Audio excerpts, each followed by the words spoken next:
बहुत समय पहले की बात है, जब धरती पर देवी देवताओं के चमत्कार अभी भी दिखाई देते थे। किशनपुर नामक एक छोटे से गांव में रजत नाम का एक मेहनती लकड़हारा अपनी बूढ़ी माँ और प्रिय पत्नी रमा के साथ रहता था। उसका छोटा सा घर गांव के किनारे पर था, जहां सुबह की पहली किरण सबसे पहले उसकी झोंपड़ी को रोशन करती थी। उस दिन सुबह का मौसम कुछ अलग लग रहा था। आसमान पर काली घटाएं मंडरा रही थी, मानो प्रकृति किसी अनहोनी की चेतावनी दे रही हो। रजत अपनी माँ के पास बैठकर उनके हाथों का बना गर्म दूध पी रहा था। उसकी माँ, जिसके सफेद बालों में जीवन भर के संघर्ष की कहानी छुपी थी, चिंतित नजरों से अपने बेटे को देख रही थी। बेटा रजत, माँ ने धीमी आवाज में कहा, आज रात मुझे एक अजीब सा सपना आया है। एक काला साया तुम्हारे पीछे भाग रहा था। रजत ने हंसते हुए माँ का हाथ थपथपाया। अरे माँ, ये सब अंधविश्वास की बातें हैं। मुझे तो बस अपने काम से मतलब है। वह खड़ा होकर अपनी कुल्हाड़ी उठाता है, जिसकी धार सुनहरी धूप में चमक रही थी। अच्छा ठीक है माँ, अब मैं लकड़ियाँ काटने जाता हूँ। माँ ने गहरी सांस ली। ठीक है बेटा, जरा सावधान रहना। मेरा दिल आज कुछ घबरा रहा है। हाँ माँ, बिल्कुल, आप फिक्र न करें, रजत ने आश्वासन भरी आवाज में कहा। रसोई घर में रमा बर्तन मांजते हुए बार बार आसमान की तरफ देख रही थी। उसका मन बेचैन था, मानो कोई अदृश्य शक्ति उसे इशारा कर रही हो। अचानक उसके हाथ से एक कटोरा गिरकर टूट गया। अरे, ये क्या हो गया? वह चिंतित होकर बुदबुदाई। आज सुबह से ही मेरा मन अशांत है। ऐसा लग रहा है जैसे कुछ अनहोनी होने वाली है। वह तुरंत बाहर निकली, जहां रजत अपनी कुल्हाड़ी तेज कर रहा था। उसके चेहरे पर गहरी चिंता की रेखाएं थीं। अजी सुनिए, रुकिए जरा, रमा ने उसे रोकते हुए कहा। हाँ बोलो प्रिय, क्या बात है? रजत ने प्रेम भरी नजरों से उसकी तरफ देखा। आज आप लकड़ियाँ काटने मत जाइए, मुझे कुछ ठीक नहीं लग रहा। रात भर मेरी नींद नहीं आई। बार बार ऐसा लग रहा था जैसे कोई मुझसे कह रहा हो कि आपको रोक लूं। रजत ने चिंतित होकर उसका हाथ पकड़ा। अरे क्या बात है रमा, तुम्हारी तबीयत तो ठीक है ना? मेरी तबीयत बिल्कुल ठीक है, रमा ने कहा। लेकिन देखिए न, मौसम भी कुछ अजीब है। काली घटाएं छाई हैं, हवा में अजीब सी बदबू आ रही है। मेरा दिल कह रहा है कि आज आप घर पर ही रह जाइए। रजत ने हल्की हंसी के साथ उसे समझाने की कोशिश की। ओ भाग्यवती, तुम कैसी बातें करती हो? अगर मैं आज लकड़ियाँ काटने नहीं जाऊंगा तो कल हमारे घर में चूल्हा कैसे जलेगा? रोटी कहाँ से आएगी? उसकी आवाज में दृढ़ता थी, लेकिन साथ ही रमा के लिए प्रेम भी। देखो प्रिय, मैं समझ रहा हूँ तुम मेरी चिंता करती हो, लेकिन हमारी जिम्मेदारियां भी हैं। तुम फिक्र मत करो, मैं सूर्यास्त से पहले ही वापस आ जाऊंगा। रमा की आंखों में आंसू आ गए। कम से कम किसी को साथ ले जाइए, अकेले मत जाइए। नहीं रमा, मैं अकेले ही बेहतर काम कर सकता हूँ। और फिर मैं तो रोज जाता हूँ उस जंगल में, मुझे हर पेड़ हर रास्ता पता है। रमा के मना करने के बावजूद भी रजत अपनी कुल्हाड़ी कंधे पर रखकर घर से निकल पड़ा। घर से निकलते ही रजत ने महसूस किया कि आज का मौसम वाकई अलग है। हवा में एक अजीब सी ठंडक थी और पक्षी भी कम चहचहा रहे थे। लेकिन उसने अपने मन की आवाज को दबाते हुए कहा, आज मौसम तो बड़ा मजेदार है। काली घटाएं हैं तो क्या हुआ, कम से कम धूप की तेजी से तो बचूंगा। रास्ते में मिले गांव वाले रामू काका ने उसे देखकर कहा, अरे रजत, आज तो मौसम ठीक नहीं लग रहा, कहीं बारिश न हो जाए। अरे काका, मौसम तो बिल्कुल सुहावना है, देखिए ना, कितनी ठंडी हवा चल रही है। रजत ने हंसकर जवाब दिया। जी हाँ, बिल्कुल, रामू काका ने संदेह भरी नजरों से आसमान देखते हुए कहा। थोड़ी देर चलने के बाद रजत नदी के किनारे पहुंच गया। नदी का पानी आज कुछ अधिक तेजी से बह रहा था और उसका रंग भी थोड़ा मटमैला लग रहा था। अरे वाह, आज तो नदी भी कुछ अलग लग रही है। लगता है बारिश का पानी आ गया है पहाड़ों से। नदी पार करके रजत उस घने जंगल में पहुंच गया जहां वह रोजाना लकड़ियां काटता था। जंगल आज सामान्य से कहीं अधिक शांत और रहस्यमय लग रहा था। हवा में एक अजीब सी सुगंध थी जो उसे पहले कभी महसूस नहीं हुई थी। उसने एक मोटे पेड़ की तरफ रुख किया और मन में सोचा, चलो आज इस पेड़ की लकड़ी काटते हैं, इसकी लकड़ी अच्छी होगी। कुल्हाड़ी चलाते चलाते रजत को पसीना आने लगा। वाह, आज तो बड़ी मेहनत हो रही है, थोड़ा आराम करता हूँ। वह उसी पेड़ के नीचे बैठ गया और अपना गमछा निकालकर पसीना पोंछने लगा। तभी उसे तेज प्यास लगी। अरे, अब तो बहुत प्यास लगी है, चलो पानी पीकर आता हूँ। नदी के किनारे जाकर जब वह पानी पी रहा था तो अचानक जंगल की गहराई से एक अजीब सी आवाज आई। यह आवाज किसी के बुलाने जैसी थी, लेकिन साफ नहीं थी। पानी पीने के बाद जब वह वापस जाने लगा तो उसकी नजर जंगल के दूसरे छोर पर पड़ी। वहाँ कुछ चमक रहा था। ये क्या है? वहाँ कुछ चमक रहा है। उसका मन उत्सुकता से भर गया। जैसे जैसे रजत जंगल की गहराई में जाता गया, वैसे वैसे उसे लगने लगा मानो कोई अदृश्य शक्ति उसे खींच रही हो। उसके पैर खुद ब खुद उस दिशा में बढ़ते जा रहे थे। अजीब बात है, मैं यहाँ क्यों आ रहा हूँ? लेकिन लगता है कुछ जरूरी है यहाँ।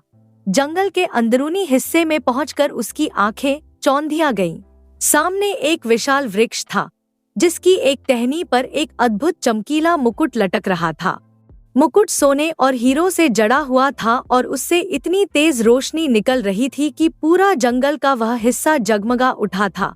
अरे अरे वाह, यह तो, रजत की आवाज में विस्मय था। यह तो बड़ा सुंदर है, इतना खूबसूरत मुकुट मैंने कभी नहीं देखा। वाह वाह वाह। वह मुकुट की सुंदरता में इतना खो गया कि कुछ देर तक बस खड़ा होकर उसे देखता रहा। मुकुट में जड़े हीरे जवाहरात सूर्य की किरणों में इंद्रधनुष की तरह चमक रहे थे। इतना सुंदर मुकुट यहाँ कैसे?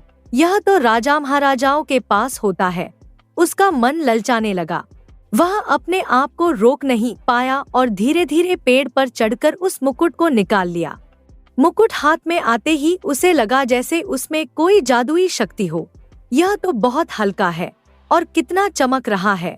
उसने सावधानी से मुकुट को अपने सिर पर रखा। मुकुट सिर पर आते ही रजत को लगा जैसे वह कोई महान राजा हो। उसकी छाती गर्व से फूल गई। वाह, मैं कैसा लग रहा हूँ, एकदम राजकुमार जैसा। वह खुशी से नाचने लगा। अचानक उसे लगा जैसे वह किसी राजदरबार में खड़ा हो। उसने अपनी कल्पना में कहा, कैसा लग रहा हूँ? मंत्री जी, क्या कहते हैं आप? फिर अपनी ही आवाज बदलकर बोला, महाराज, आप बिल्कुल महान सम्राट लग रहे हैं। सैनिकों, वह गर्जना करता हुआ बोला, मेरी बात सुनो। जो भी मेरे राज्य में अन्याय करेगा उसे तुरंत कारागार में डाल देना। वाह, मुकुट भी क्या चीज है। वह प्रसन्नता से फूला नहीं समा रहा था। रजत अभी अपनी इस नई पहचान का आनंद ले ही रहा था कि अचानक उसकी नजर पास के दूसरे वृक्ष पर पड़ी। वहाँ एक सुनहरा कलश लटक रहा था जो मुकुट से भी अधिक चमक रहा था। अरे वाह वाह वाह, उसकी आंखें चमक उठीं। लगता है आज तो मेरी किस्मत ही चमक गई है। पहले मुकुट मिला, अब कलश भी। वह हंसते हंसते उस कलश के पास पहुंचा। कलश देखने में इतना सुंदर था कि उसका मन ललचा गया। यह कलश भी सोने का लगता है, इसे भी ले चलता हूँ। घर जाकर रमा को दिखाऊंगा तो वह कितनी खुश होगी। जैसे ही उसने कलश को छूने के लिए हाथ बढ़ाया, अचानक कलश से गाढ़ा लाल खून टपकने लगा। खून की बूंदें धरती पर गिरकर एक डरावनी आवाज कर रही थी। आह! रजत की चीख निकल गई। वह डर के मारे पीछे हट गया। उसका पूरा शरीर कांप रहा था। यह क्या है? इससे खून क्यों टपक रहा है? उसकी आवाज में दहशत थी। यह दृश्य देखकर रजत का दिल तेजी से धड़कने लगा। उसे लगा जैसे कोई श्राप उस कलश पर हो। नहीं नहीं, यह कलश ठीक नहीं है, इसे छूना भी खतरनाक है। वह घबराते हुए बुदबुदाया। उसने गहरी सांस ली और खुद को शांत करने की कोशिश करते हुए कहा, मुझे मुकुट मिल गया, यही बहुत है। यह देखने में सोने का मुकुट लग रहा है, बस इसे ही घर लेकर चलता हूँ। फिर कलश की तरफ डरी नजरों से देखते हुए बोला, इस कलश को छोड़ता हूँ, भाड़ में जाए, यह मुकुट ही सही है। लेकिन उसके मन में एक सवाल कौंध रहा था, यह खून कहाँ से आ रहा था और यहाँ ये चीजें कैसे आईं? कहीं यह सब कोई जादूटोना तो नहीं? मुकुट हाथ में आने के बाद रजत के मन की स्थिति ही बदल गई थी। वह जादुई मुकुट को अपने झोले में छुपाकर रखता है और अपनी कुल्हाड़ी उठाने लगता है, लेकिन अचानक रुक जाता है। अरे, अब लकड़ियाँ काटने का क्या फायदा? मेरे पास तो अब सोने का मुकुट है। वह मन ही मन सोचता है, यह तो करोड़ों का खजाना है। अब मुझे मेहनत मजदूरी की क्या जरूरत? वह अपनी कुल्हाड़ी को वहीं छोड़कर खुशी खुशी नदी की तरफ चल पड़ता है। उसके कदमों में एक अजीब सा उत्साह था और चेहरे पर विजयी मुस्कान थी। नदी के किनारे पहुंचकर रजत ने नाविक को आवाज लगाई, अरे भैया, नदी पार कराओगे? नाविक हरी, जो रजत को रोजाना देखता था, तुरंत अपनी नाव लेकर आया। अरे रजत भाई, आओ आओ, चलो शुरू करते हैं सवारी। नाव में बैठते समय हरी ने आश्चर्य से देखा कि रजत के हाथ में लकड़ियों का गट्ठर नहीं है। अरे क्या बात है भैया, आज लकड़ियाँ काट कर नहीं लाए? यह तो पहली बार हुआ है। रजत ने लापरवाही से कहा, अरे यार, आज मन नहीं हुआ तो नहीं काटी, बस समझ लो कि मौसम देखकर घर लौट रहा हूँ। वह आसमान की तरफ इशारा करते हुए बोला, देख रहे हो ना, आज मौसम कितना सुहाना है। हरी ने संदेह भरी नजरों से उसे देखा, लेकिन भाई, तुम तो कहते थे कि बिना काम किए घर नहीं जाओगे, आज अचानक क्या हो गया? अरे कुछ नहीं यार, बस आज दिल किया कि थोड़ा आराम करूं। रजत ने हंसकर जवाब दिया, लेकिन उसकी आंखों में एक अजीब सी चमक थी। हरी ने सिर हिलाते हुए कहा, अच्छा भाई, तुम्हारी मर्जी। आज तो वाकई मौसम सुहाना है। पूरी नदी पार करने के दौरान रजत बार बार अपने झोले को दबाकर देखता रहा, जैसे कोई अनमोल खजाना उसमें छुपा हो। घर पहुंचते ही रजत का व्यवहार एकदम अलग था। आज वह बाकी दिनों की तरह थकाहारा नहीं, बल्कि अत्यधिक प्रसन्न और उत्साहित लग रहा था। उसके चेहरे पर एक अजीब सी रहस्यमय मुस्कान थी। रमा, जो रसोई में खाना बना रही थी, ने रजत की खुशी देखी तो हैरान रह गई। वह तुरंत बाहर आकर बोली, क्या बात है पतिदेव, आज आप इतने खुश क्यों नजर आ रहे हैं? और यह क्या, लकड़ियाँ भी तो नहीं लाए? रजत ने उत्साह से कहा, अरे प्रिय, लकड़ियाँ छोड़ो, लकड़ियों की अब कोई जरूरत नहीं। वह अपने झोले को हवा में हिलाते हुए बोला, देखो देखो, मेरे हाथ आज एक असली खजाना लगा है। रमा ने उत्सुकता से पूछा, कैसा खजाना? क्या मिला है आपको? अरे देखो तो सही, रजत ने रहस्यमय अंदाज में कहा, मुझे आज जंगल में एक सोने का हीरो जवाहरात से जड़ा हुआ अद्भुत सुंदर मुकुट मिला है। उसकी आंखों में लालच की चमक थी। समझ रही हो रमा, इसे बेचकर हम रातों रात अमीर हो सकते हैं। रजत ने अपने झोले से वह चमकीला मुकुट निकाला। मुकुट की चमक से पूरा घर रोशन हो गया, लेकिन रमा को देखकर कुछ अच्छा नहीं लगा। उसके मन में एक अजीब सी बेचैनी हुई। पति जी, रमा ने चिंतित आवाज में कहा, आप इसे ऐसे ही घर क्यों ले आए? पता नहीं यह किसका है और इसमें क्या रहस्य छुपा है। मुझे इससे डर लग रहा है। रजत ने लापरवाही से हाथ हिलाते हुए कहा, अरे किसका क्या, किसी राजा महाराजा का ही होगा।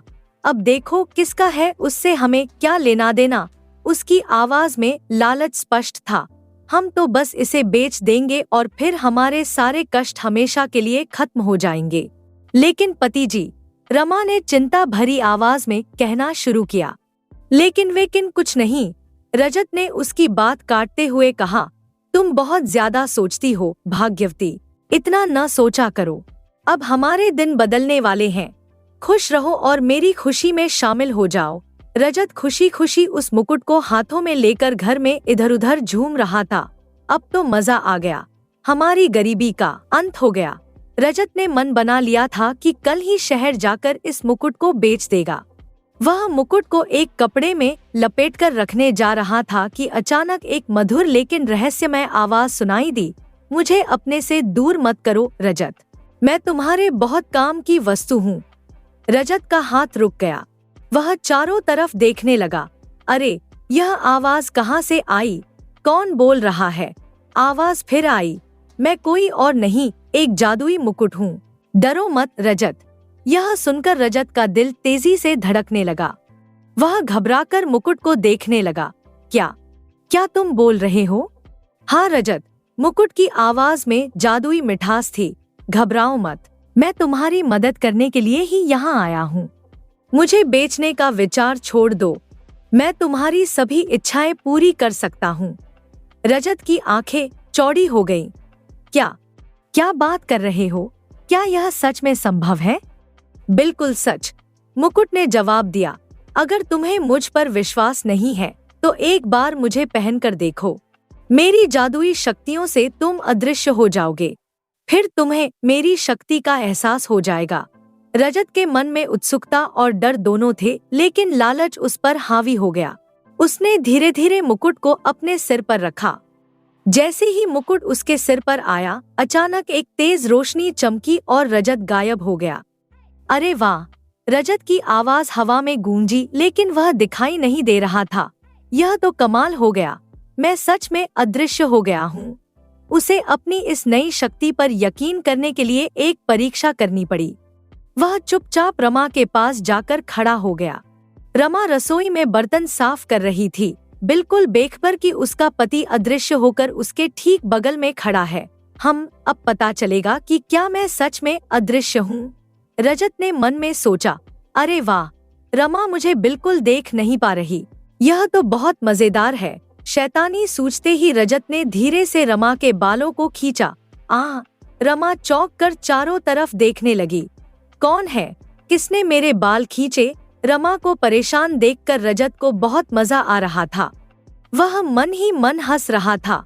हाँ, कितना मजा आ रहा है, अब मैं इसे और डराता हूँ। इस बार उसने रमा के कंधे को हल्के से दबाया। रमा की सांस तेज हो गई। वह डरकर चिल्लाई, कौन है? कौन कर रहा है यह सब? मुझे दिखाई क्यों नहीं दे रहा? अरे और परेशान करता हूँ इसे।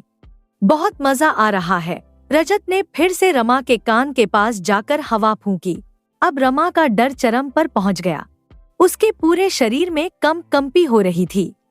वह डरकर चिल्लाने लगी, हे भगवान, यह सब क्या हो रहा है? हमारे घर में कोई भूत प्रेत आ गया है, बचाओ, कोई बचाओ। रमा इतनी डर गई कि उसकी आंखों में आंसू आ गए। पति जी कहाँ हैं?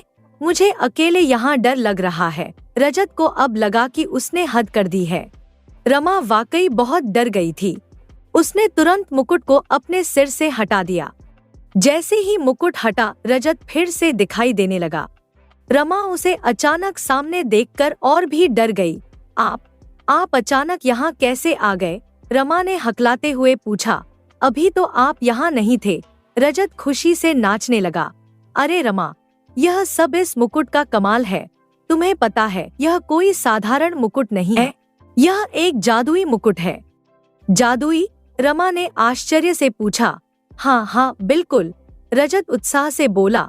मैं इसे पहनकर ही तो अदृश्य हुआ था, समझी? मैं ही तुम्हारे बाल खींच रहा था, मैं ही तुम्हें डरा रहा था। रमा की सारी समझ में आ गया। तो वह सब आप ही कर रहे थे? आपने मुझे कितना डराया। अरे भाग्यवती, रजत ने खुशी से कहा, अब हमारे भाग्य खुल गए हैं। हमें ऐसा चमत्कारी मुकुट मिल गया है, अब तो मजा ही आ जाएगा। लेकिन रमा का चेहरा गंभीर हो गया।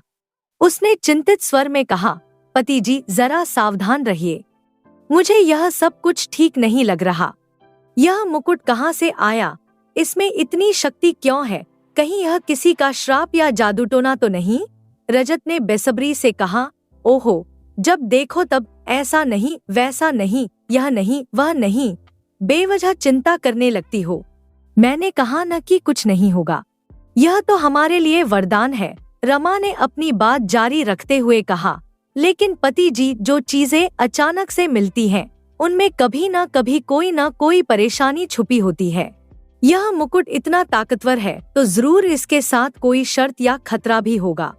अच्छा, बहुत हो गया, रजत ने उसकी बात काटते हुए कहा।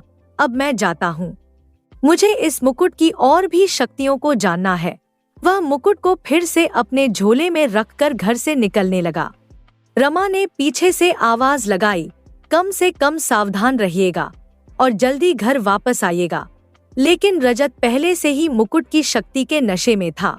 रजत ने जादुई मुकुट को फिर से अपने सिर पर रखा और तुरंत अदृश्य हो गया। अब उसके मन में एक नई शैतानी सूझी। चलो अब इस जादुई शक्ति का असली फायदा उठाते हैं। वह मन ही मन मुस्कराया। सबसे पहले अपने प्यारे मित्र पवन को परेशान करता हूँ। रुक जा बेटा, मैं बताता हूँ तुझे मजा। पवन अपने छोटे से घर में शांति से बैठा हुआ खाना खा रहा था। उसके सामने दाल भात की थाली रखी थी और वह मन लगाकर खा रहा था। अचानक उसकी थाली अपने आप हिलने लगी। है? पवन ने चौंक कर देखा। यह क्या हो रहा है? मैं कोई सपना तो नहीं देख रहा। अदृश्य रजत ने मुस्कुराते हुए थाली को और तेजी से इधर उधर खिसकाया। पवन की आंखें फटी की फटी रह गईं। अरे, यह थाली अपने आप कैसे हिल रही है? पवन ने डरते डरते थाली को पकड़ने की कोशिश की, लेकिन रजत उसे हाथ भी नहीं लगने दे रहा था। रजत ने थाली को हवा में उठाकर पवन के सिर के चारों तरफ घुमाना शुरू किया। पवन की सांस तेज हो गई। अरे बाप रे बाप! पवन चिल्लाया। यह तो पक्का कोई भूत प्रेत का कमाल है। अगर मैं यहाँ 1 मिनट और रुका तो डर के मारे मेरी जान निकल जाएगी। पवन घबराकर राम नाम जपने लगा। हे भगवान, राम राम राम राम, हनुमान जी मुझे बचाइए, राम राम राम राम। अचानक रजत ने पवन के कान के पास जाकर धीरे से कहा, पवन, कहाँ जा रहे हो? पवन की चीख निकल गई। वह उछलकर खड़ा हो गया और तेजी से दरवाजे की तरफ भागा। भाग जाओ भाई, भूत आ गया है, भूत आ गया है। वह चिल्लाते हुए अपने घर से बाहर निकल गया और सड़क पर भागता रहा। रजत जोर से हंसा। हाँ हाँ हाँ, मजा आ गया। कितनी तेजी से दुम दबाकर भागा। अब कहीं और चलकर मजा करता हूँ। घर वापस जाते समय रजत ने देखा कि सड़क पर 2 व्यक्ति आपस में बातचीत कर रहे हैं। उनमें से एक व्यक्ति का सिर पूरी तरह गंजा था, सिर्फ पीछे एक छोटी सी चोटी थी। अरे वाह, रजत ने सोचा, यह तो बहुत मजेदार टारगेट है। इसकी चोटी के साथ खेलता हूँ। वह चुपके से उस गंजे आदमी के पीछे जाकर उसकी चोटी को जोर से खींचा। आह! गंजा आदमी चीखा और अपने साथी की तरफ गुस्से से मुड़ा। ए पगला गए हो क्या तुम? चोटी काहे खींच रहे हो बे? उसका साथी जो एक दुबला पतला आदमी था हैरानी से बोला। अरे भाई गजब करते हो, मैंने तो कुछ किया भी नहीं है, मैं तो यहीं तुम्हारे सामने खड़ा हूँ। गंजे आदमी ने गुस्से से कहा। अरे हमको मूर्ख समझे हो क्या? हम दोनों के अलावा यहाँ और है ही कौन? तुमने ही मेरी चोटी खींची है। अरे भाई, मैंने कहा ना कि कुछ नहीं किया है, दुबले आदमी ने परेशान होकर कहा। बिना वजह मेरे गले क्यों पड़ रहे हो? मैं बिना वजह कुछ नहीं कह रहा, गंजे ने चिल्लाकर कहा।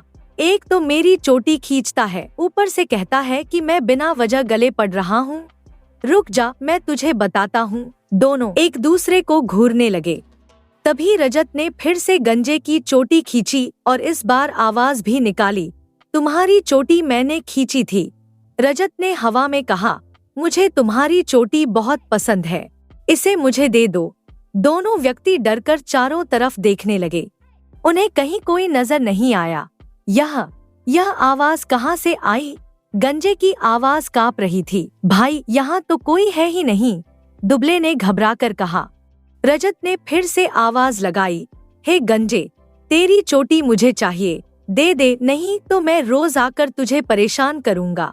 यह सुनकर दोनों आदमी एक दूसरे को देखकर चिल्लाए, भूत, भूत, यहाँ भूत है। वे दोनों अपनी जान बचाकर वहाँ से तेजी से भागे। रजत जोर से हंसा। हाँ हाँ हाँ, कितना मजा आया। यह जादुई मुकुट तो वाकई कमाल की चीज है।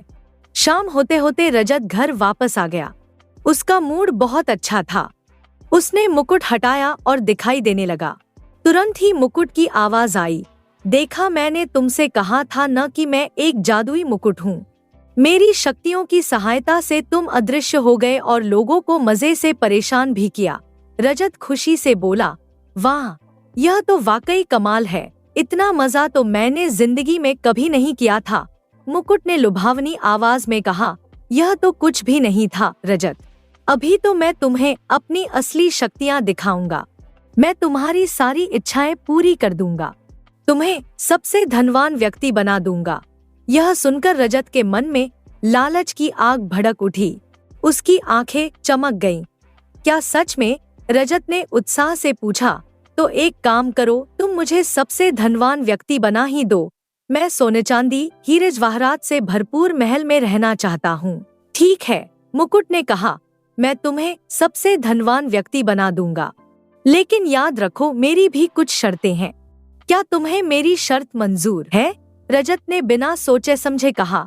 हाँ हाँ बिल्कुल, मुझे हर प्रकार की शर्त मंजूर है। बताओ कैसी शर्त है तुम्हारी? मुकुट ने रहस्यमय अंदाज में कहा। वह तो मैं तुम्हें समय आने पर बता दूंगा। अभी तुम बस मेरा साथ दो और मेरी बात मानो।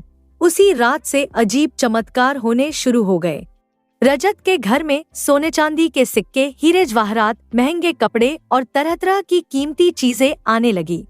कुछ ही दिनों में वह एक बहुत बड़ा धनवान व्यक्ति बन गया। अब रजत की खुशी का कोई ठिकाना नहीं रहा। वह हर दिन रमा के लिए कुछ न कुछ नया लेकर आता था। एक दिन रजत घर आया तो उसके हाथ में एक शानदार सोने का हार था। हार इतना सुंदर था कि उसकी चमक से पूरा घर रोशन हो गया। देखो भाग्यवती, देखो तो सही, रजत ने गर्व से कहा। आज मैं तुम्हारे लिए कितना सुंदर सोने का हार लेकर आया हूँ। वह हार को हवा में लहराते हुए बोला, देखिए मेरी महारानी, आपके सामने शुद्ध सोने का हार पेश है। रमा ने हार तो ले लिया, लेकिन उसके चेहरे पर कोई खुशी नजर नहीं आई। वह चिंतित लग रही थी। रजत ने हैरानी से पूछा, क्या बात है प्रिय, तुम्हें खुशी नहीं हुई? तुम इतनी उदास क्यों हो भाग्यवती? रमा ने गहरी सांस लेते हुए कहा, पता नहीं पति जी, लेकिन मुझे कुछ ठीक नहीं लग रहा। यह सब बहुत जल्दी जल्दी हो रहा है। अरे, रजत ने परेशान होकर कहा, आखिर इसमें ठीक न लगने वाली कौन सी बात है? अब देखो हमारे साथ कितना अच्छा हो रहा है, सब कुछ अच्छा ही अच्छा हो रहा है। उसने उत्साह से जारी रखा, हमारे तो भाग्य ही पूरी तरह से बदल गए हैं। तुम्हें तो खुश होना चाहिए। जब से यह जादुई मुकुट हमारे जीवन में आया है, सब कुछ कितना रंगीन हो गया है। रमा ने अपनी बात को और स्पष्ट करते हुए कहा, पति जी, यही तो मेरी चिंता है। इसके आने के बाद सब कुछ केवल अच्छा ही हो रहा है। वह भी बिना किसी समस्या के, बिना किसी मेहनत के। उसकी आवाज में गहरी चिंता थी। ऐसा कैसे संभव हो सकता है कि सब कुछ अचानक से इतना अच्छा हो जाए? दुनिया में कोई भी चीज बिना कीमत के नहीं मिलती, रमा ने आगे कहा। और यह मुकुट, इसमें इतनी अजीब शक्तियाँ कहाँ से आईं? यह जादू कैसे करता है? यह हमसे आखिर चाहता क्या है? एक और बात, रमा ने डरते डरते कहा, जब आप इसे पहनते हैं तो आपका व्यवहार भी बदल जाता है। आप वैसे नहीं रहते जैसे पहले थे। रजत ने थोड़ी बेसब्री से कहा, अरे मेरी प्यारी महारानी, मैंने आपसे कितनी बार कहा है कि इतना मत सोचा करो। आप हमेशा छोटी छोटी बातों में परेशान हो जाती हैं। वह खुशी से इधर उधर घूमते हुए बोला, देखिए न, अब हमारा यह नया जीवन कितना शानदार है। हमारे पास सब कुछ है, धन, आराम, सुख सुविधा। रजत ने गर्व से कहा, आखिरकार हमें वह सब कुछ मिल गया जिसके लिए हम तरसते रहे। यही तो हम चाहते थे। इसी के लिए तो मैं दिन रात उस खतरनाक जंगल में जाकर लकड़ियां काटता था। अब बताइए इसमें परेशानी की क्या बात है? तभी रजत की बूढ़ी माँ, जो अब तक चुपचाप अपने बेटे और बहू की बातचीत सुन रही थी, धीरे से बोल पड़ी, हाँ बेटी रमा, मुझे लगता है कि रजत सही कह रहा है। अब हमारा जीवन वाकई अच्छी दिशा में जा रहा है। माँ ने अपने अनुभव के साथ समझाते हुए कहा, देखो बेटी, कभी कभी भगवान अचानक से अपनी कृपा बरसाते हैं। हो सकता है यह हमारे अच्छे कर्मों का फल हो। इतनी ज्यादा चिंता करने की जरूरत नहीं है। माँ ने प्रेम से रमा का हाथ पकड़ते हुए कहा, अब रजत को उस कठिन जंगल में जाकर अपनी जान जोखिम में डालकर लकड़ियाँ काटने की जरूरत नहीं है। हमारे पास अब पैसा है, अच्छा खाना है, सुंदर कपड़े हैं। यह सब तो खुशी की बात है ना? रमा ने सम्मान से सिर झुकाकर कहा, जी माँ जी, हो सकता है आप सही कह रही हूँ। शायद मैं वाकई ज्यादा सोच रही हूँ। इस प्रकार घर में दो बिल्कुल अलग मानसिकताएं थी। एक तरफ रजत अपने इस नए जीवन से बेहद खुश था। उसे लगता था कि वह जिंदगी की लॉटरी जीत गया है। वह रोज नई नई कीमती चीजें लेकर आता और अपनी पत्नी और माँ को खुश करने की कोशिश करता था। उसके चेहरे पर हमेशा खुशी की चमक रहती थी। वहीं दूसरी तरफ रमा को लगातार एक अजीब सी बेचैनी सताती रहती थी। वह रात दिन इसी बात के बारे में सोचती रहती कि यह सब कुछ इतनी आसानी से कैसे मिल रहा है। रात में जब सभी सो जाते तो रमा जागकर उस जादुई मुकुट की तरफ देखती रहती। उसे हमेशा यह लगता था जैसे वह मुकुट भी उसे घूर रहा हो। भगवान, मुझे समझ नहीं आ रहा कि यह सब ठीक है या गलत। वह मन ही मन प्रार्थना करती, कहीं यह सब कुछ किसी बड़े तूफान से पहले की शांति तो नहीं। लेकिन अभी तक न रजत और न ही रमा को पता था कि आने वाले समय में उन सभी को किस भयानक परीक्षा से गुजरना पड़ने वाला था और यह जादुई मुकुट उनकी जिंदगी को किस दिशा में ले जाने वाला था। रजत की बेपरवाह खुशी और रमा की गहरी चिंता के बीच जादुई मुकुट धीरे धीरे अपनी असली योजना को अंजाम देने की तैयारी कर रहा था। कुछ दिन शांति से बीत गए थे। रजत अपने नए जीवन का आनंद ले रहा था और रमा की चिंताओं को नजरअंदाज करता रहा था।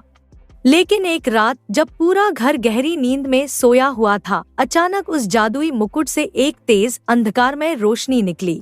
रजत की नींद टूट गई। वह घबराकर बैठ गया। क्या हुआ? रजत ने डरते डरते पूछा।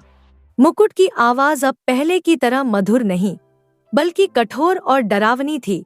रजत, समय आ गया है। तुमने मुझसे जो मांगा था मैंने तुम्हें दिया है। क्या अब तुम अपनी शर्त पूरी करने के लिए तैयार हो? रजत की सांसें तेज हो गई। हाँ, मैं तैयार हूँ। लेकिन मुझे करना क्या होगा, बताइए? मुकुट ने भयानक आवाज में कहा। कुछ खास नहीं रजत, बस तुम्हें कुछ लोगों की बलि देनी होगी। क्या बलि? रजत के मुंह से अचानक निकला। उसके पांव तले जमीन खिसक गई। हाँ, मुकुट ने निर्दयता से कहा। यह बात सुनकर रजत का दिल जोर से धड़कने लगा। उसके चेहरे से खून सूख गया। नहीं, मैं ऐसा नहीं कर सकता, रजत ने कांपती आवाज में कहा। आप मुझसे कोई और काम कहिए, मैं बलि नहीं दे सकता। मुकुट की आवाज में गुस्सा आया। क्यों नहीं कर सकते? मैंने भी तो तुम्हारी सारी इच्छाएं पूरी की ना। तुमने मुझसे वादा किया था। लेकिन मैंने तो यह नहीं सोचा था कि, रजत ने घबराकर कहा। तुमने कुछ भी नहीं सोचा था, मुकुट चिल्लाया। तुम्हारी इच्छाएं पूर्ण होने के बाद अब तुम्हें मेरी बात माननी होगी। अब तुम मना नहीं कर सकते, रजत ने हिम्मत जुटाकर कहा। देखिए, मैं किसी निर्दोष व्यक्ति की बलि नहीं दे सकता। मुझसे यह कार्य नहीं हो पाएगा। मैं किसी बेकसूर को नहीं मार सकता, उसकी आवाज में विनती थी। आप मुझसे कोई और कार्य करने को कहिए, जो भी आप बोलेंगे सब कुछ कर लूंगा, परंतु मैं यह बलि नहीं दे सकता। मुकुट ने क्रूरता से हंसते हुए कहा। मुझे भी तुमसे कोई और कार्य नहीं करवाना है रजत, मुझे केवल बलि चाहिए। यदि तुमने मेरी बात नहीं मानी तो तुम्हें जान से मार दूंगा। अंत में एक तेज भयावह हंसी के साथ मुकुट शांत हो गया। उसकी हंसी की गूंज पूरे घर में फैल गई। यह सुनकर रजत का चेहरा पूरी तरह पीला पड़ गया। उसके हाथ पांव कांपने लगे। वह समझ गया कि वह किस भयानक जाल में फंस गया है। उस रात रजत को बिल्कुल नींद नहीं आई। वह बार बार करवट बदलता रहा। रमा कई बार जागी और उसकी बेचैनी देखकर चिंतित हुई। पति जी, क्या बात है? आप इतने परेशान क्यों हैं? रमा ने चिंता से पूछा। कुछ नहीं, बस थोड़ी तबीयत ठीक नहीं है, रजत ने झूठ बोला। आखिरकार थक हार कर वह थोड़ी देर के लिए सो ही गया, लेकिन तभी उसे भयानक सपने आने लगे। उसे लगा जैसे कोई उसका गला दबा रहा हो। सपने में वह चिल्लाया, बचाओ बचाओ, कोई बचाओ। भयभीत होकर रजत की आंख अचानक खुल गई। वह पसीने से तरबतर था। मैं नहीं बचूंगा, वह हांफते हुए बुदबुदाया। यह मुकुट मुझे मार डालेगा।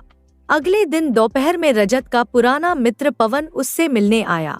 वह हंसते मुस्कुराते हुए आया, लेकिन उसकी आंखों में एक अजीब सी चमक थी। अरे मेरे यार, क्या हाल है?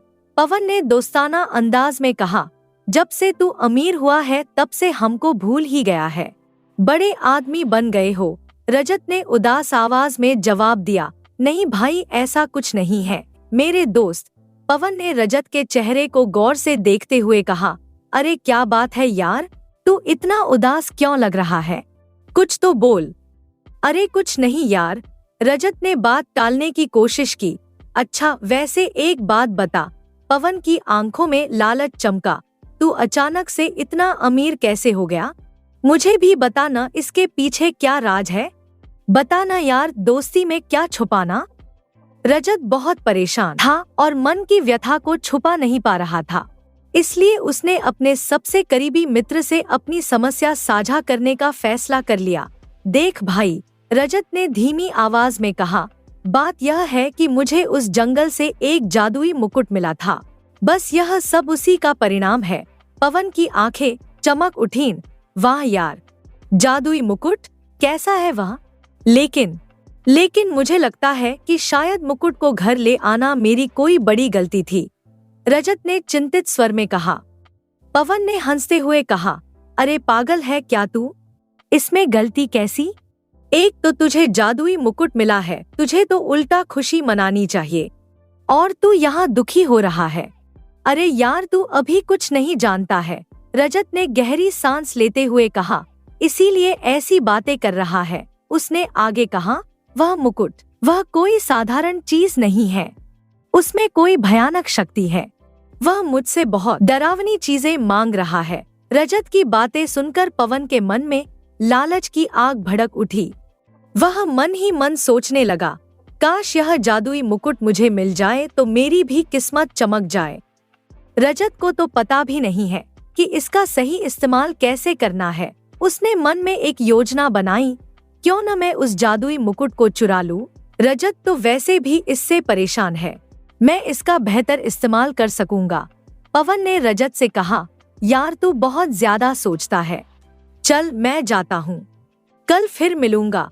अगली रात जब पूरा घर सो रहा था, पवन चुपके से रजत के घर में घुसा। उसे पता था कि मुकुट कहाँ रखा होगा। धीरे धीरे वह उस जगह पहुंचा जहां मुकुट था। मुकुट एक कपड़े में लिपटा हुआ रखा था। अब आएगा असली मजा, पवन ने मन ही मन सोचा, अब मैं भी अमीर बन जाऊंगा। उसने सावधानी से मुकुट उठाया और चुपके से घर से निकल गया। पवन इस बात से बिल्कुल बेखबर था कि आगे उसके साथ क्या होने वाला है। पवन के साथ भी बिल्कुल वैसा ही हुआ जैसा रजत के साथ हुआ था। मुकुट ने उसकी भी सारी इच्छाएं पूरी की और वह भी रातों रात अमीर हो गया। कुछ दिन तक पवन बहुत खुश रहा। वह सोचता था कि उसने रजत से बेहतर फैसला किया है। लेकिन कुछ सप्ताह बाद वही भयावह रात आई। एक रात मुकुट ने पवन से भी वही मांग की जो रजत से की थी। पवन, अब समय आ गया है, तुम्हें मुझे 11 लोगों की बलि देनी होगी। पवन भी घबरा गया। देखिए, मैं ऐसा नहीं कर सकता, आप मुझसे कोई और काम कहिए। मुकुट ने क्रोध में कहा, बलि तो तुम्हें देनी ही होगी, समझे? इसके अलावा कोई चारा नहीं है। नहीं, मैं यह नहीं कर सकता, पवन ने मना किया। इतना कहकर तेज रोशनी के साथ मुकुट पवन को अपने साथ लेकर हवा में गायब हो गया। पूरा घर उस तेज रोशनी से भर गया और फिर अचानक सब कुछ शांत हो गया। पवन का कोई नामो निशान नहीं रहा। अगले दिन रजत पवन से मिलने उसके घर गया। वहां उसकी पत्नी सुमन बहुत परेशान और रोती हुई मिली। भाभी, पवन कहाँ है? रजत ने पूछा। सुमन ने आंसू पोंछते हुए कहा, पता नहीं भाई, कल रात को अचानक बिना कुछ बताए कहीं चले गए। आज से पहले तो उन्होंने कभी ऐसा नहीं किया था, हमेशा बताकर जाते थे। उसकी आवाज में दर्द था, लेकिन कल रात से वह घर नहीं लौटे। मुझे बहुत चिंता हो रही है। रजत ने आश्चर्य से पूछा, कल रात से गायब हैं? हाँ, सुमन ने कहा। वह पिछले कई दिनों से बहुत परेशान रहने लगे थे। रात को सोते समय भी बेचैन रहते थे। सपने में भी बस मुकुट का ही नाम बड़बड़ाते रहते थे। मुकुट? रजत का दिल जोर से धड़का। हाँ, सुमन ने पुष्टि की। वह कुछ दिन पहले एक सुनहरा मुकुट लाए थे। उसके बाद से ही हमारे जीवन में अचानक से बहुत बदलाव आने लगे थे। धन दौलत आने लगी थी, लेकिन उनका व्यवहार अजीब हो गया था। यह बात सुनकर रजत को सब कुछ समझ में आ गया। उसे एहसास हुआ कि मुकुट अपने आप गायब नहीं हुआ था, बल्कि पवन ने उसे चुराया था। तो इसका मतलब है, रजत ने मन ही मन सोचा, पवन ने मुकुट चुराया था और अब वह भी उसी जाल में फंस गया जिसमें मैं फंसा था। सुमन रो रही थी। मुझे पवन के लिए बहुत चिंता हो रही है। पता नहीं वह कहाँ गए हैं। कहीं उनके साथ कुछ गलत तो नहीं हुआ। रजत ने उसे ढांढस बंधाते हुए कहा, आप चिंता मत करिए भाभी, मैं उन्हें ढूंढकर घर वापस लेकर आऊंगा। आप फिक्र न करें। लेकिन आप उन्हें कहाँ ढूंढेंगे? सुमन ने उम्मीद भरी आंखों से पूछा। रजत ने दृढ़ता से कहा, मैं कल सुबह उन्हें ढूंढने निकलूंगा। उसी जंगल में जाऊंगा जहां से इस पूरी घटना की शुरुआत हुई थी। ठीक है, सुमन ने कहा, परंतु बहुत सावधानी से जाइएगा, कहीं आपके साथ भी कुछ गलत न हो जाए। घर लौटकर रजत ने रात भर सोचा। उसे समझ में आ गया था कि अब उसे ही इस समस्या का समाधान खोजना होगा। यह सब मेरी ही गलती है, वह मन ही मन कहता रहा। अगर मैंने वह मुकुट न उठाया होता तो न मैं इस मुसीबत में फंसता और न ही पवन। अगली सुबह रजत घर से निकल पड़ा। उसने रमा से सिर्फ इतना कहा कि वह पवन को ढूंढने जा रहा है। रमा ने चिंता से कहा, पति जी बहुत सावधान रहिएगा। मुझे लगता है यह सब उस मुकुट से जुड़ा है। हाँ, तुम सही कह रही हो, रजत ने कहा, इसीलिए मुझे जाना होगा।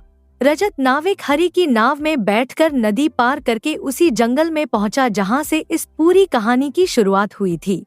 जंगल आज भी वैसा ही रहस्यमय और डरावना लग रहा था, लेकिन अब रजत के पास कोई विकल्प नहीं था। हाँ, इसी जंगल से सब कुछ शुरू हुआ था। वह बुदबुदाया, यहीं कहीं वह कलश भी था जिससे खून टपक रहा था। शायद वही सब कुछ का कारण है। उसने दृढ़ता से कहा, इसकी शुरुआत यहीं से हुई थी तो इसका अंत भी यहीं होगा। सब समझने के लिए और पवन को बचाने के लिए मुझे वही सब करना होगा जो मैंने पहले किया था। वह जंगल की गहराई में उसी स्थान की तलाश में चल पड़ा जहां उसे पहली बार वह मुकुट मिला था।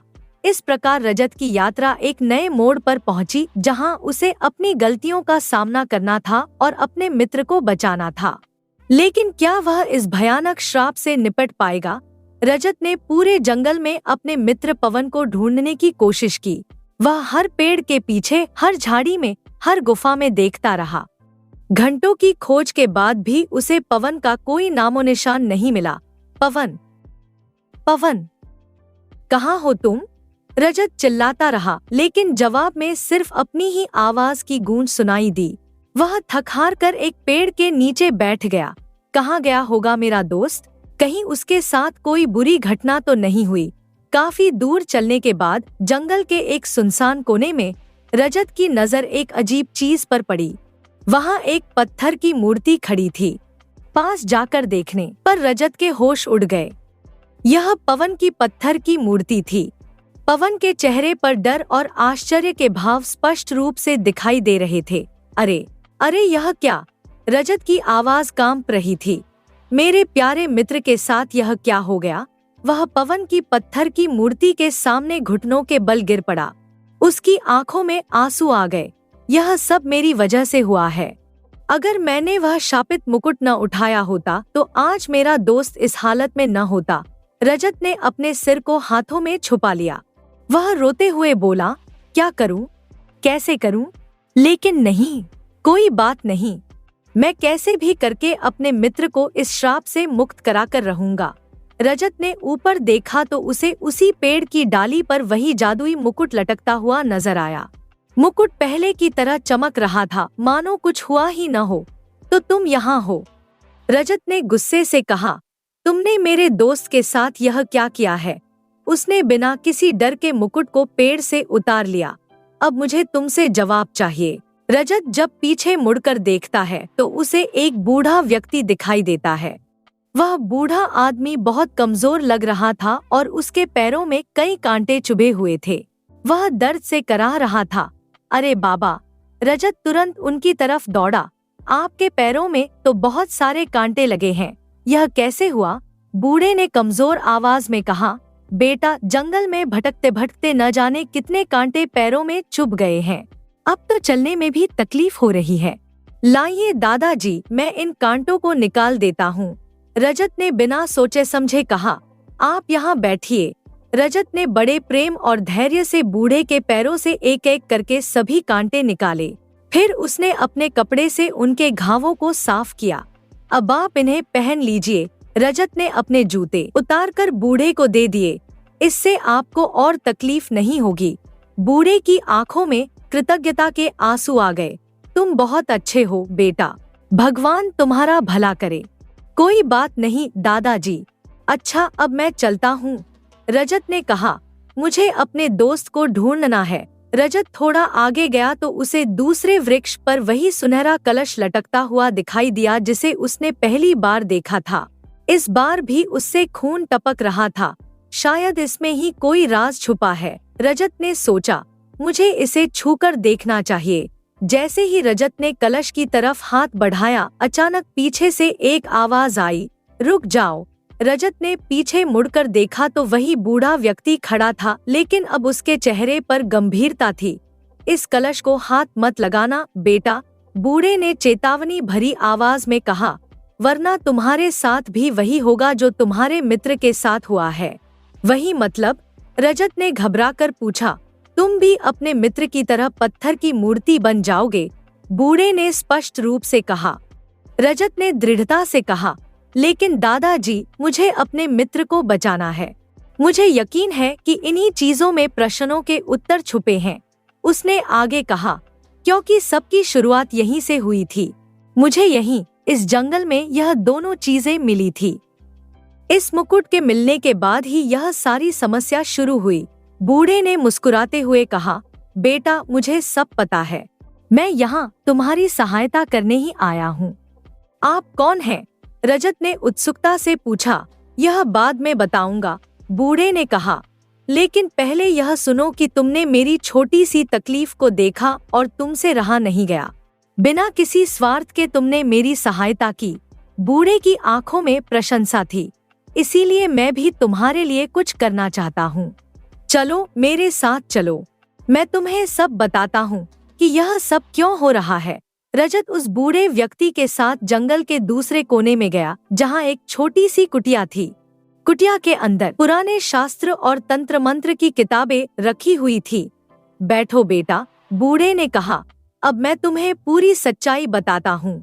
बूढ़े ने गंभीर आवाज में शुरू किया। यह सब कुछ शुरू हुआ था एक राजा के असीमित लालच से, जिसका नाम था महेंद्र सिंह। वह राजा कैसा था? रजत ने पूछा। वह राजा बहुत ही घमंडी, क्रूर और निर्दयी था। बूढ़े ने कहा, उसे दूसरों को सताने में, उनकी पीड़ा देखने में बड़ा आनंद आता था। वह अपनी प्रजा पर अत्याचार करता था। बूढ़े ने आगे कहा, लेकिन उसका सबसे बड़ा दोष था उसका असीमित लालच।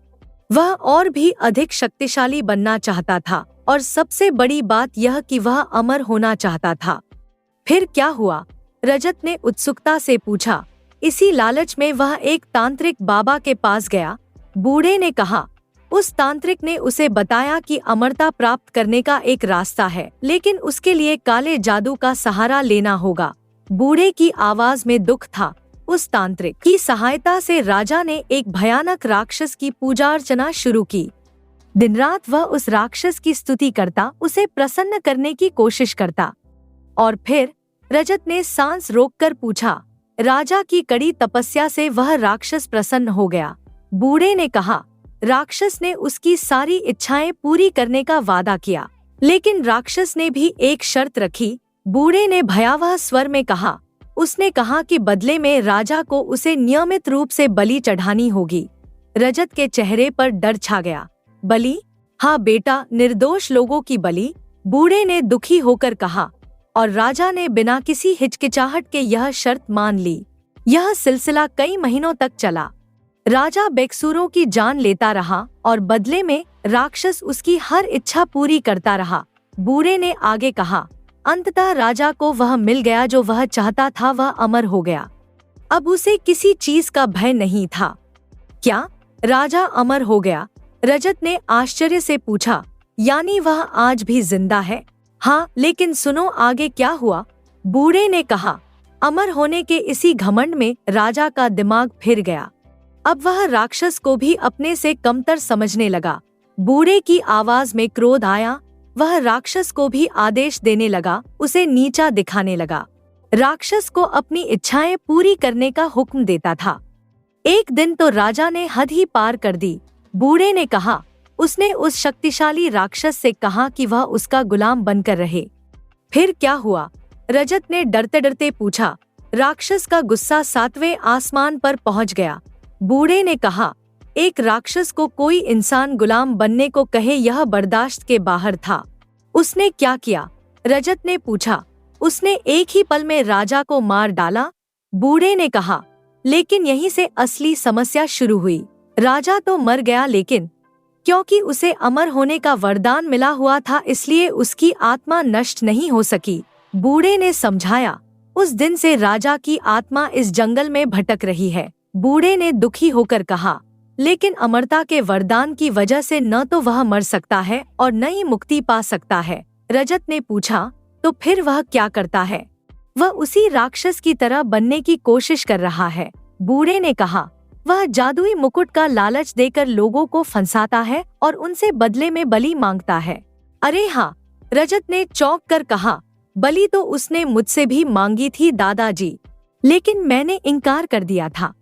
लेकिन फिर केवल मेरा मित्र ही पत्थर की मूर्ति क्यों बना? रजत ने पूछा। मैं क्यों नहीं बना? और कहीं राजा मुझे भी कोई नुकसान न पहुंचा दे? बूढ़े ने समझाया, नहीं बेटा, वह राजा की आत्मा अब खुद किसी को कुछ नहीं कर सकती। वह केवल अपनी जादुई शक्तियों के माध्यम से लोगों को फंसा सकती है। तो मेरे दोस्त के साथ यह क्यों हुआ? रजत ने चिंता से पूछा। तुम्हारे मित्र ने भी बलि देने से इनकार किया होगा। बूढ़े ने कहा, लेकिन क्योंकि तुम्हारे मित्र ने यह श्राप खुद अपनी इच्छा से तुमसे चुराकर अपने ऊपर लिया था, इसलिए राजा की आत्मा ने उसे पत्थर की मूर्ति बना दिया। तो क्या मेरा दोस्त हमेशा के लिए पत्थर बनकर रह जाएगा? रजत ने डरते हुए पूछा।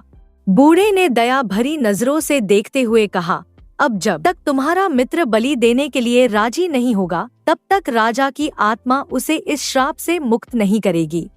लेकिन दादाजी, रजत ने निराशा से कहा, पवन कभी भी निर्दोष लोगों की बलि नहीं देगा।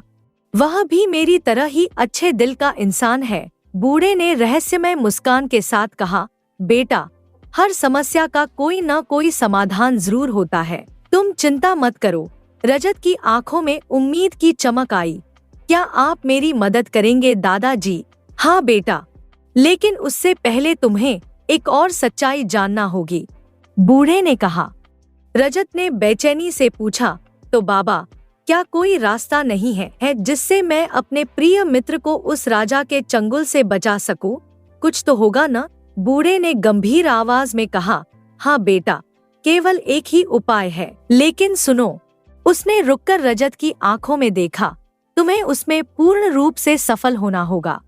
अगर तुमने बीच में प्रक्रिया को रोक दिया या डर गए, तो तुम हमेशा हमेशा के लिए अपने मित्र को खो दोगे। रजत का चेहरा तनावग्रस्त हो गया। मतलब यह कि अगर तुम असफल हुए तो पवन की आत्मा भी हमेशा के लिए उस राजा के कब्जे में चली जाएगी। बूढ़े ने चेतावनी दी। बताओ, क्या तुम यह जोखिम उठा सकते हो? रजत ने एक क्षण के लिए सोचा। उसके मन में तरह तरह के विचार आए। क्या होगा अगर वह असफल हो गया? क्या होगा अगर वह अपने डर के कारण पवन को हमेशा के लिए खो दे? लेकिन फिर उसे पवन की पत्थर की मूर्ति का चेहरा याद आया। उसका प्रिय मित्र उसकी गलती की वजह से इस मुसीबत में फंसा था। हाँ बाबा, रजत ने दृढ़ता से कहा, मैं अपने मित्र को बचाने के लिए अपनी जान भी दे सकता हूँ, कुछ भी कर सकता हूँ। आप बस मुझे उपाय बताइए। बूढ़े की आंखों में प्रशंसा चमकी। यही तो मैं सुनना चाहता था बेटा। सच्ची मित्रता की यही पहचान है। बूढ़े ने अपनी कुटिया से एक छोटा सा थैला निकाला जिसमें पीली हल्दी थी। देखो बेटा, यह कोई साधारण हल्दी नहीं है। यह गंगा के पवित्र जल से तैयार की गई है और इसमें विशेष मंत्रों की शक्ति है। इसका उपयोग कैसे करना है? रजत ने उत्सुकता से पूछा। जिस वृक्ष पर वह श्रापित कलश लटका है, तुम्हें उसके पास जाना है बूढ़े ने समझाया, वहां जाकर तुम्हें कुछ विशेष मंत्रों का उच्चारण करते हुए इस हल्दी से उन मंत्रों को वृक्ष की छाल पर लिखना है। बूढ़े ने आगे चेतावनी दी, लेकिन याद रखना बेटा, ऐसा करते समय तुम्हें बहुत डराया धमकाया जाएगा। तुम्हें भयानक चीजें दिखाई देंगी, डरावनी आवाजें सुनाई देंगी, लेकिन तुम्हें बिल्कुल नहीं डरना है। बूढ़े ने गंभीरता से कहा, तुम्हें निडर होकर अपना कार्य करते रहना है, बस उसी पर ध्यान देना है और कहीं नहीं। अगर तुम इस कार्य में सफल हो गए, बूढ़े ने आशा भरी आवाज में कहा, तो तुम्हारा मित्र उस पत्थर की मूर्ति से मुक्त हो जाएगा और राजा की आत्मा हमेशा हमेशा के लिए नष्ट हो जाएगी। ठीक है बाबा, रजत ने हिम्मत जुटाकर कहा, आप मुझे वे मंत्र बताइए, मैं अपने मित्र को जरूर बचाऊंगा। बूढ़े ने रजत के कान में धीरे धीरे वे पवित्र मंत्र कहे। मंत्र संस्कृत में थे और उनमें अद्भुत शक्ति थी, लेकिन याद रहे, बूढ़े ने जोर देकर कहा, तुम्हें यह मंत्र 11 बार पढ़ना है और 11वीं बार बोलते समय इस मंत्र को हल्दी से वृक्ष पर लिखना है। बूढ़े ने आगे समझाया, पहले 10 बार तुम केवल मंत्र का उच्चारण करना, 11वीं बार में जब तुम मंत्र बोलो तब साथ साथ हल्दी से इसे वृक्ष पर भी लिखते जाना। मंत्र सीखने और हल्दी लेने के बाद रजत वहां से चलने लगा। बूढ़े ने उसे रोकते हुए कहा, बेटा, एक बात और याद रखना, जो भी तुम्हें दिखाई दे, भयानक जानवर, राक्षस या कोई भी डरावनी चीज, वह सब केवल भ्रम होगा, हकीकत नहीं। भ्रम? रजत ने पूछा।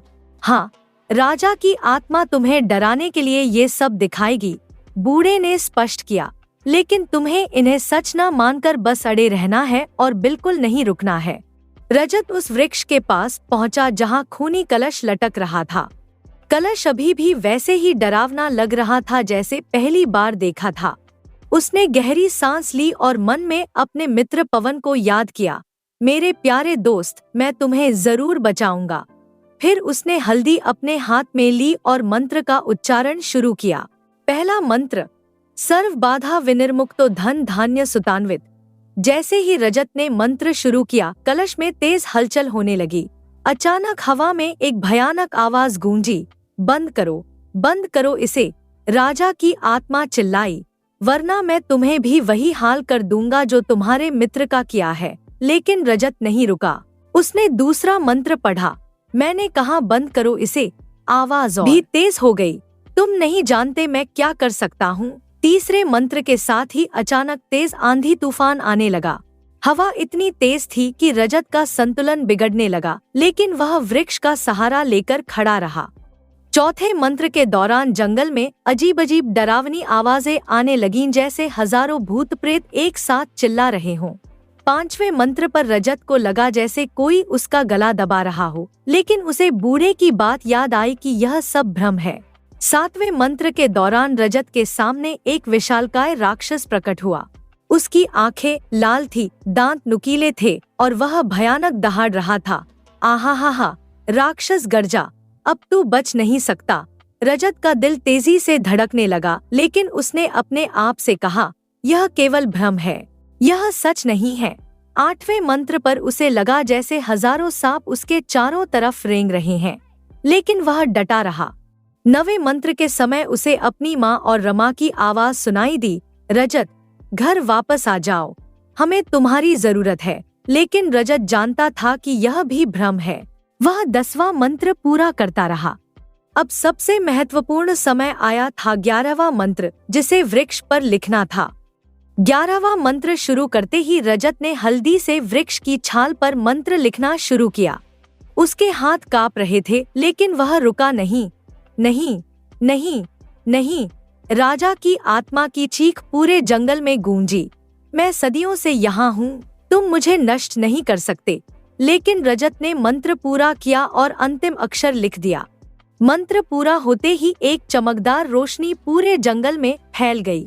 राजा की आत्मा की एक अंतिम भयानक चीख के साथ सब कुछ शांत हो गया। नहीं, नहीं, मेरी शक्ति, मेरा अमरत्व, सब खत्म हो गया। और इसी तेज गूंज के साथ दूर से एक आवाज आई, रजत, रजत, मैं कहाँ हूँ? रजत की खुशी का ठिकाना न रहा। वह उस आवाज की दिशा में दौड़ा और देखा कि पवन वहां खड़ा है, असली जीवित पवन। पवन, रजत ने उसे गले लगाया।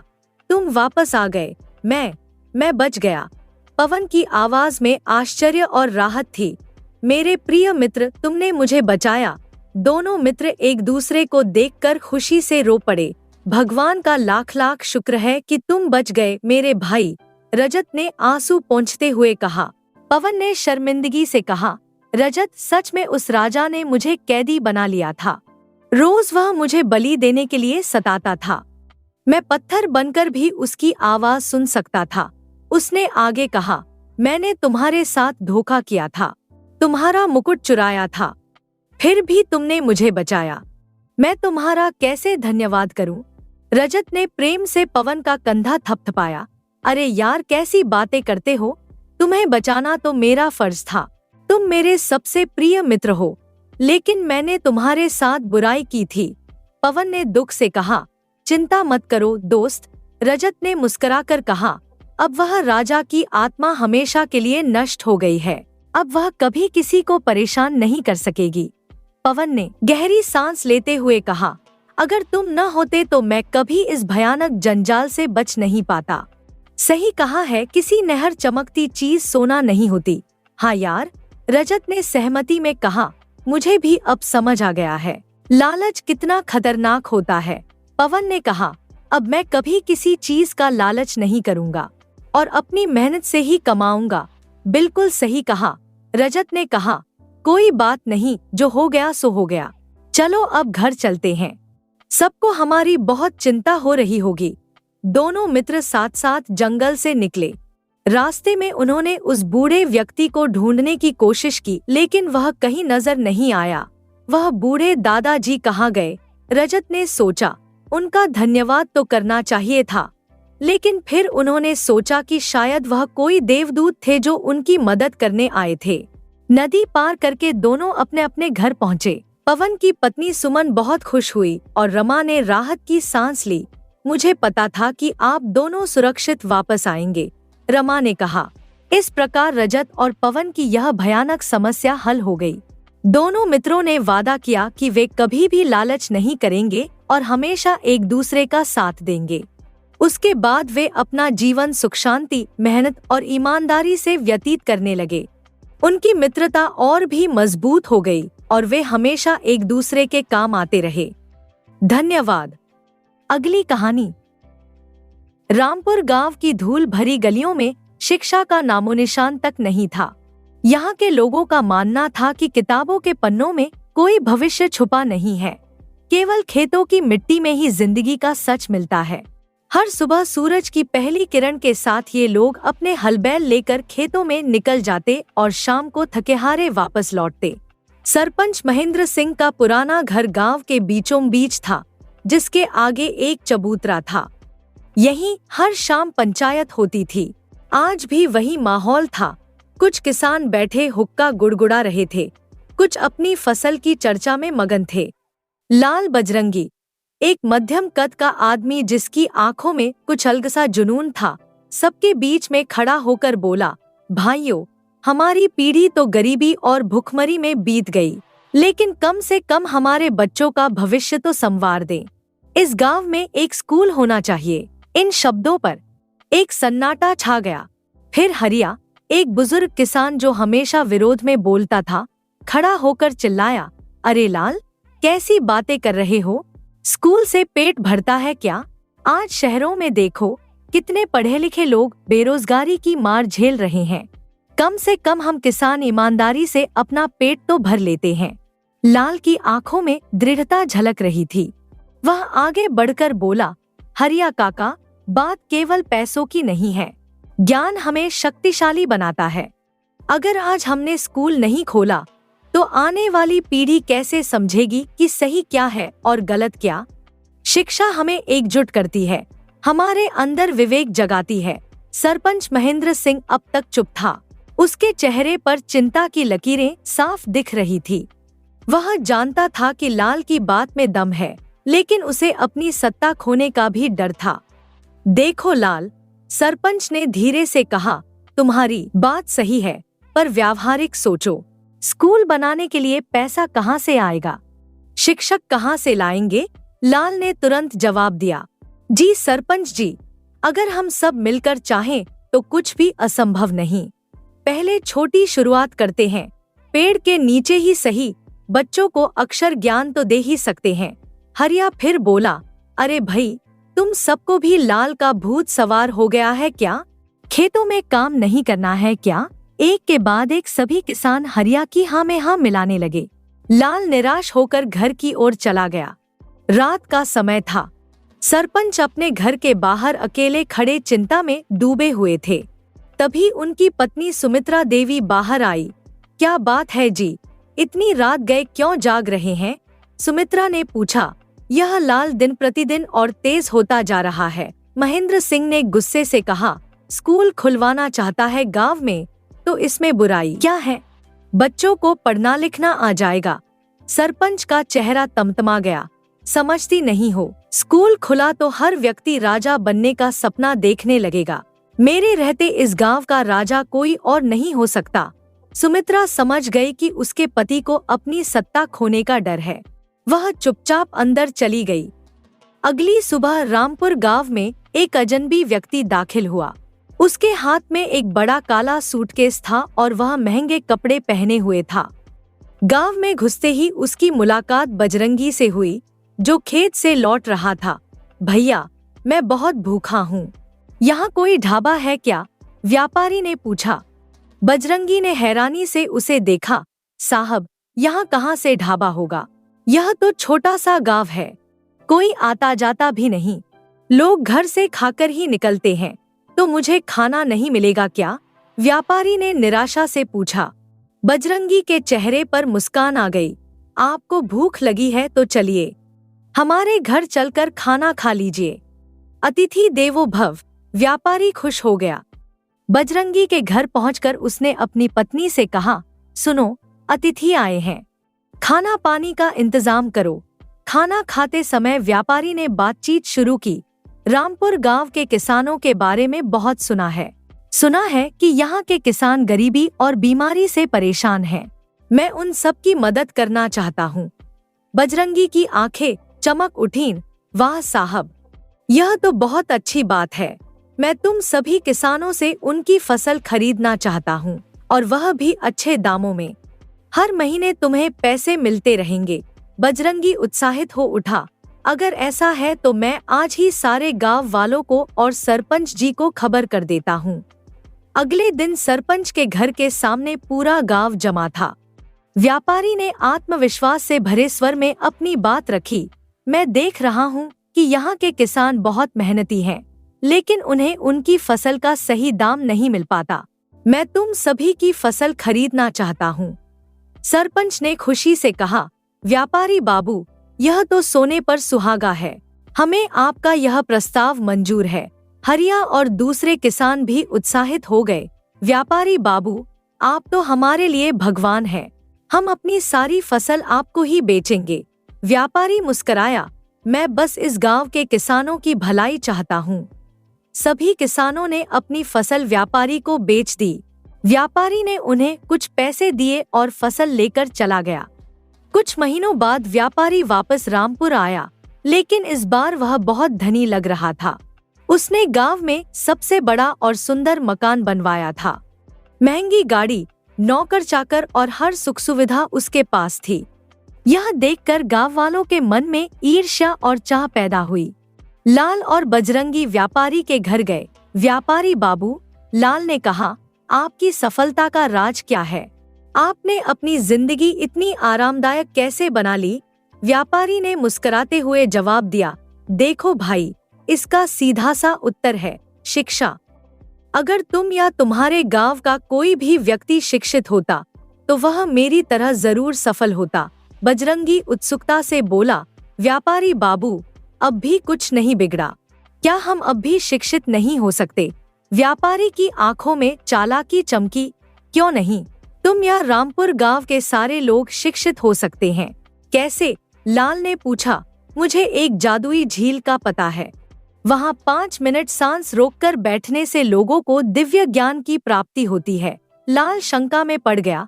व्यापारी बाबू, जहाँ तक हमें पता है, शिक्षा का केवल एक ही माध्यम है, स्कूल। और आप झील बता रहे हैं, व्यापारी ने तर्क दिया। लाल, गौतम बुद्ध को देखो, उन्हें पेड़ के नीचे ज्ञान प्राप्त हुआ था, तो क्या तुम गांव वालों को झील से शिक्षा नहीं मिल सकती? लाल और बजरंगी संदेह में पड़ गए, लेकिन सफलता की चाह में वे मान गए। अगले दिन पूरा गांव उस झील के पास पहुंचा, जिसे व्यापारी ने दिखाया था। व्यापारी ने एक थैली से सफेद मिट्टी निकाली। देखिए, उसने कहा, इस दिव्य मिट्टी को झील के पानी में डालते ही यह झील जादुई हो जाएगी। जो व्यक्ति 5 मिनट बिना सांस लिए इसमें बैठा रहेगा, उसे दिव्य ज्ञान प्राप्त होगा। सभी गांव वाले उत्साहित हो गए, लेकिन व्यापारी ने चालाकी से आगे कहा, जैसा कि आप जानते हैं, मैं एक व्यापारी हूँ, कोई भी चीज मुफ्त में नहीं देता। अगर आप सभी को यह दिव्य ज्ञान चाहिए, तो हर व्यक्ति को 500 रुपए देने होंगे। सभी ने पैसे दे दिए। व्यापारी ने मिट्टी झील में डाली। झील का पानी थोड़ा मटमैला हो गया। अब बारी बारी से सभी कोशिश करें, व्यापारी ने कहा। एक के बाद एक सभी ने कोशिश की, लेकिन कोई भी 5 मिनट तक सांस नहीं रोक पाया। सभी निराश और ठगा हुआ महसूस करने लगे। व्यापारी ने तसल्ली देते हुए कहा, परेशान मत होइए, एक न एक दिन आप सभी को ज्ञान जरूर मिलेगा, बस अभ्यास करते रहिए। घर लौटते समय लाल बहुत उदास था। उसके मन में तूफान मचा हुआ था। रात भर वह सो नहीं पाया। अगली सुबह उसने मन ही मन कहा, उस व्यापारी ने हम सभी को दिव्य ज्ञान की कहानी सुनाकर बुरी तरह ठगा है। आज मुझे समझ आया कि शिक्षा का क्या महत्व है। शिक्षा के अभाव में ही मैं उस व्यापारी की बातों में आ गया। उसकी आंखों से आंसू बहने लगे। अगर मैं पढ़ा लिखा होता तो कभी इस धोखे में नहीं आता। और अब सोचता हूँ, कल को मेरे बच्चे भी इसी तरह भटकते रहेंगे। क्या वे भी किसी की बातों में आकर ठगे जाएंगे? अगली सुबह लाल ने गांव के कुछ समझदार लोगों को इकट्ठा किया। इस बार उसके चेहरे पर पहले से कहीं ज्यादा दृढ़ता थी। भाइयों, उसने कहा, कल जो हुआ वह हमारे लिए एक सबक है। हमारी अशिक्षा की वजह से ही हम ठगे गए। अब समय आ गया है कि हम अपने बच्चों के भविष्य के बारे में सोचें।